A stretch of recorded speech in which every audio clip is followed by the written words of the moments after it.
Cabinet ರಚನೆ circus ಜೋರಾಗಿ ನಡೀತಾ ಇದೆ. ದೆಹಲಿಯಲ್ಲಿ ಮಹತ್ವದ ಮೀಟಿಂಗ್ ಆಗ್ತಾ ಇದೆ. ಎಐಸಿಸಿ ಅಧ್ಯಕ್ಷ ಮಲ್ಲಿಕಾರ್ಜುನ್ ಖರ್ಗೆ ನಿವಾಸದಲ್ಲಿ ಸಭೆ. ಕ್ಯಾಬಿನೆಟ್ ರಚನೆಯ ಸರ್ಕಸ್, ಯಾರು ಸಂಪುಟಕ್ಕೆ ಸೇರ್ಪಡೆ ಆಗಬಹುದು? ಎಐಸಿಸಿ ಅಧ್ಯಕ್ಷ ಮಲ್ಲಿಕಾರ್ಜುನ್ ಖರ್ಗೆ ನಿವಾಸದಲ್ಲಿ ಸಭೆ. ಖರ್ಗೆ ರಾಹುಲ್ ಗಾಂಧಿ ಜೊತೆ ಸಿದ್ದರಾಮಯ್ಯ ಮತ್ತು ಡಿಕೆಶಿ ಸಮಾಲೋಚನೆಯನ್ನ ಮಾಡ್ತಾರೆ. ರಾಜ್ಯ ಕಾಂಗ್ರೆಸ್ ಉಸ್ತುವಾರಿ ರಣದೀಪ್ ಸಿಂಗ್ ಸುರ್ಜೇವಾಲಾ ಕೂಡ ಈ ಮೀಟಿಂಗ್ನಲ್ಲಿದ್ದಾರೆ. ಸಚಿವ ಸಂಪುಟ ರಚನೆ ಕುರಿತು ಮಹತ್ವದ ನಿರ್ಧಾರವನ್ನು ತೆಗೆದುಕೊಳ್ತಾರೆ ನಾಯಕರು. ಹಾಗೆಯೇ ಸಚಿವ ಸಂಪುಟಕ್ಕೆ ಸಂಬಂಧಪಟ್ಟ ಹಾಗೆ ಯಾವ ನಿರ್ಧಾರವನ್ನು ತೆಗೆದುಕೊಳ್ಳಬಹುದು? ಇವತ್ತು ರಾತ್ರಿ ವೇಳೆಗೆ ಸಂಪುಟದ ಸಚಿವರ ಪಟ್ಟಿ ರಿಲೀಸ್ ಆಗುವಂತ ಸಾಧ್ಯತೆ ಇದೆ. ಸಭೆ ಹಿನ್ನೆಲೆಯಲ್ಲಿ ಮಲ್ಲಿಕಾರ್ಜುನ್ ಖರ್ಗೆ ಮನೆಗೆ ಭೇಟಿ ಕೊಟ್ಟಿದ್ದಾರೆ ಕೆಜೆ ಜಾರ್ಜ್. ಒಟ್ಟಿನಲ್ಲಿ ಸಂಪುಟ ರಚನೆಯ ಸರ್ಕಸ್ ಜೋರಾಗಿ ನಡೀತಾ ಇದೆ. ತಮ್ಮ ಆಪ್ತರಿಗೆ ಮಣೆ ಹಾಕಬೇಕು ಅಂತೇಳಿ ಸಿದ್ದರಾಮಯ್ಯ ಮತ್ತು ಡಿಕೆಶಿ ಸತತ ಪ್ರಯತ್ನವನ್ನ ಮಾಡ್ತಾ ಇದ್ದಾರೆ. ಎಐಸಿಸಿ ಅಧ್ಯಕ್ಷ ಮಲ್ಲಿಕಾರ್ಜುನ್ ಖರ್ಗೆ ಅವರಿದ್ದಾರೆ. ಹಾಗೆಯೇ ರಾಹುಲ್ ಗಾಂಧಿ ಅವರು ಕೂಡ ಈ ಮೀಟಿಂಗ್ನಲ್ಲಿರೋದು. ಇನ್ನುಳಿದಂತೆ ರಣದೀಪ್ ಸಿಂಗ್ ಸುರ್ಜೇವಾಲಾ ಕೂಡ ಮೀಟಿಂಗ್ನಲ್ಲಿ ಭಾಗಿಯಾಗಿ ಚರ್ಚೆ ಮಾಡ್ತಾ ಇದ್ದಾರೆ. ಇವತ್ತು ಸಂಜೆ ವೇಳೆಯಲ್ಲಿ ಸಚಿವರ ಪಟ್ಟಿ ಫೈನಲ್ ಆಗುವಂಥ ಸಾಧ್ಯತೆ ಕೂಡ ಇದೆ. ಈ ಸಭೆ ಹಿನ್ನೆಲೆಯಲ್ಲಿ ಮಲ್ಲಿಕಾರ್ಜುನ್ ಖರ್ಗೆ ಮನೆಗೆ ಭೇಟಿಯನ್ನು ಕೊಟ್ಟಿರೋದು ಡಿಕೆ ಶಿವಕುಮಾರ್ ಮತ್ತು ಸಿದ್ದರಾಮಯ್ಯನವರು. ಕುತೂಹಲ ಖಂಡಿತವಾಗ್ಲೂ ಕೂಡ ಇದೆ. ಹಾಗೆಯೇ ರಾಜ್ಯ ನಾಯಕರು ಕೊಟ್ಟಂಥ ಪಟ್ಟಿಯನ್ನು ಹೈಕಮಾಂಡ್ ನಾಯಕರು ಒಪ್ಪಬಹುದಾ, ಅಥವಾ ಈಗಾಗಲೇ ಈ ಹಿಂದೆ ಹೈಕಮಾಂಡ್ ನಾಯಕರನ್ನ ಭೇಟಿಯಾಗಿ ಮನವಿ ಸಲ್ಲಿಸಿದ್ದಂಥ ಶಾಸಕರಿಗೆ ಏನಾದರೂ ಮಣೆ ಹಾಕಬಹುದಾ? ಆಪ್ತ ವಲಯ ಇಬ್ಬರಿಗೂ ಕೂಡ ಇದೆ. ಡಿಕೆ ಶಿವಕುಮಾರ್ ಅವರಿಗೂ ಇದೆ, ಸಿದ್ದರಾಮಯ್ಯ ಅವರಿಗೂ ಇದೆ. ಇತ್ತ ಹಿರಿಯ ನಾಯಕರ ಲಾಭಿ ಕೂಡ ಇದೆ. ಈ ಬಗ್ಗೆ ಇನ್ನಷ್ಟು ಮಾಹಿತಿಯನ್ನು ಕೊಡ್ತಾರೆ ನಮ್ಮ ದೆಹಲಿ ಪ್ರತಿನಿಧಿ ಸಂತೋಷ್ ಹೊಸಹಳ್ಳಿ. ನೇರ ಸಂಪರ್ಕದಲ್ಲಿ ಜಾಯ್ನ್ ಆಗ್ತಾ ಇದ್ದಾರೆ. ಸಂತೋಷ್, ಮೀಟಿಂಗ್ ಆಗ್ತಾ ಇದೆ.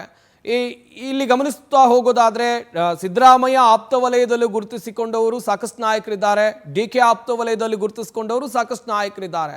ಅಳೆದು ತೂಗಿ ನಿರ್ಧಾರವನ್ನು ತೆಗೆದುಕೊಳ್ಬೇಕು. ಹೈಕಮಾಂಡ್ ಯಾರಿಗೆಲ್ಲ ಮಣೆ ಹಾಕುವಂತ ಸಾಧ್ಯತೆ ಇದೆ ಇಲ್ಲಿ? ಖಂಡಿತ ಸಂಪತ್, ಏನು ಕೆಲ ಗಂಟೆಗಳ ಹಿಂದಷ್ಟೇ ದೆಹಲಿಯ ರಾಜಾಜಿ ಮಾರ್ಗ್ನಲ್ಲಿರುವಂತಹ ಎಐಸಿಸಿ ಅಧ್ಯಕ್ಷ ಮಲ್ಲಿಕಾರ್ಜುನ್ ಖರ್ಗೆ ಅವರ ನಿವಾಸದಲ್ಲಿ ಈಗಾಗಲೇ ಸಭೆ ಆರಂಭವಾಗಿರುವಂಥದ್ದು. ಡಿಕೆ ಶಿವಕುಮಾರ್ ನೇತೃತ್ವದ ಈ ಒಂದು ಸರ್ಕಾರದಲ್ಲಿ ಯಾವೆಲ್ಲ ಶಾಸಕರು ಸಚಿವರಾಗಿ ಪ್ರಮಾಣವಚನವನ್ನು ನಾಳೆ ತೆಗೆದುಕೊಳ್ಬೇಕು ಅನ್ನೋದ್ರ ಬಗ್ಗೆ ಇದೀಗ ಚರ್ಚೆ ಕೂಡ ನಡೀತಾ ಇದೆ.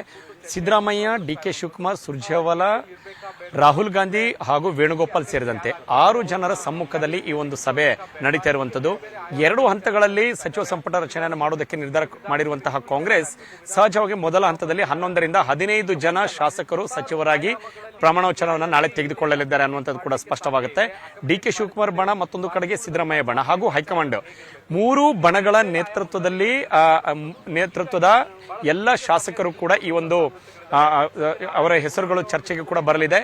ತಲಾ 3 ರಿಂದ 4 ಜನ ಶಾಸಕರ ಹೆಸರುಗಳು ಚರ್ಚೆಗೆ ಬರುತ್ತೆ.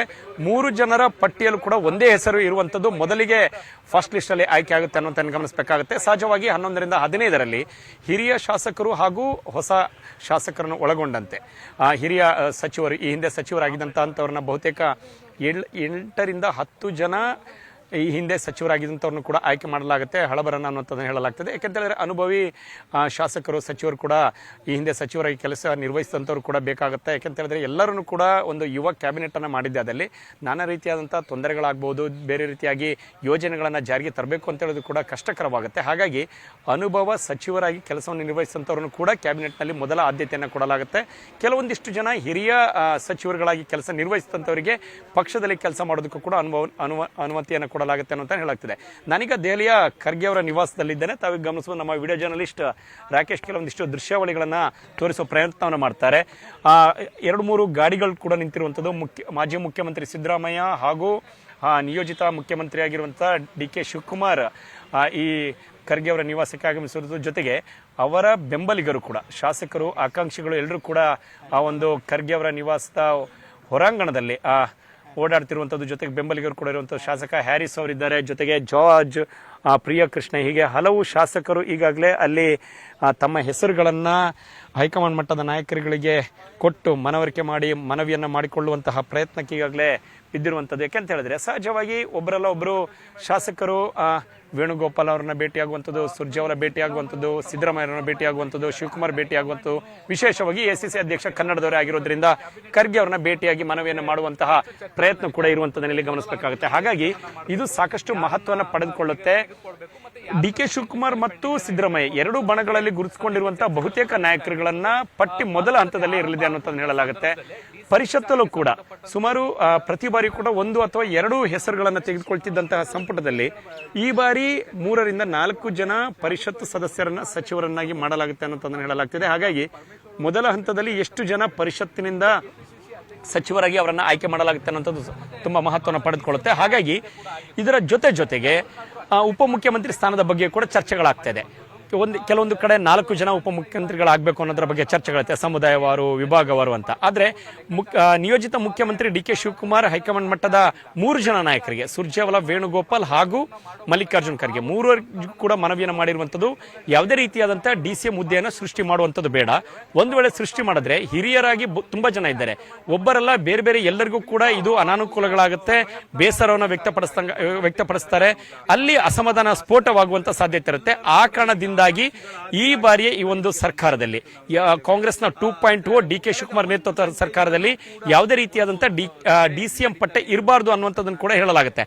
ಹಾಗಾಗಿ ಇದಕ್ಕೆ ಎಷ್ಟರ ಮಟ್ಟಿಗೆ ಹೈಕಮಾಂಡ್ ಬದ್ಧವಾಗಿರುತ್ತೆ, ಶಿವಕುಮಾರ್ ಅವರ ಮಾತಿಗೆ ಮನ್ನಣೆಯನ್ನು ಕೊಡುತ್ತೋ ಅಥವಾ ಹಿರಿಯ ಕಾಂಗ್ರೆಸ್ ಶಾಸಕರೇನಿದ್ರು ಸಚಿವರಾಗಿ ಕೆಲಸವನ್ನು ನಿರ್ವಹಿಸಿದ್ದಾರೆ, ಸಮುದಾಯವಾರು ವೋಟ್ ಬ್ಯಾಂಕ್ ಅನ್ನ ಗೇನ್ ಮಾಡಿಕೊಳ್ಳುವಂತಹ ನಿಟ್ಟಿನಿಂದಾಗಿ ಅಹಿಂದ ಇರ್ಬೋದು, ಲಿಂಗಾಯತ್ ಈ ಕೆಲವೊಂದಿಷ್ಟು ವೋಟ್ ಬ್ಯಾಂಕ್ಗಳನ್ನು ತನ್ನ ಹತ್ರ ತೆಗೆದುಕೊಳ್ಳುವಂತಹ ನಿಟ್ಟಿನಿಂದಾಗಿ DCM ಪಟ್ಟವನ್ನ 3 ರಿಂದ 4 ಸೃಷ್ಟಿ ಮಾಡುತ್ತಾ ಈ ರೀತಿಯಾದ ಲೆಕ್ಕಾಚಾರದಲ್ಲಿ ಇನ್ನೂ ಕೂಡ ಇದೆ.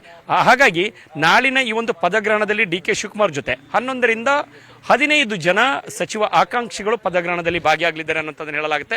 ಬಹುತೇಕ ಇವತ್ತು ರಾತ್ರಿ 8 ರಿಂದ 10 ಗಂಟೆ ಒಳಗಾಗಿ ಅಧಿಕೃತವಾಗಿ ಕಾಂಗ್ರೆಸ್ ಪಕ್ಷ ಯಾರೆಲ್ಲ ಸಚಿವರಾಗಿ ಪ್ರಮಾಣವಚನ ತೆಗೆದುಕೊಳ್ಳಲಿದ್ದಾರೆ ಅನ್ನೋದರ ಬಗ್ಗೆ ಪಟ್ಟಿಯನ್ನು ರಿಲೀಸ್ ಮಾಡುವ ಸಾಧ್ಯತೆಯನ್ನ ನಿರೀಕ್ಷೆ ಮಾಡಬಹುದು.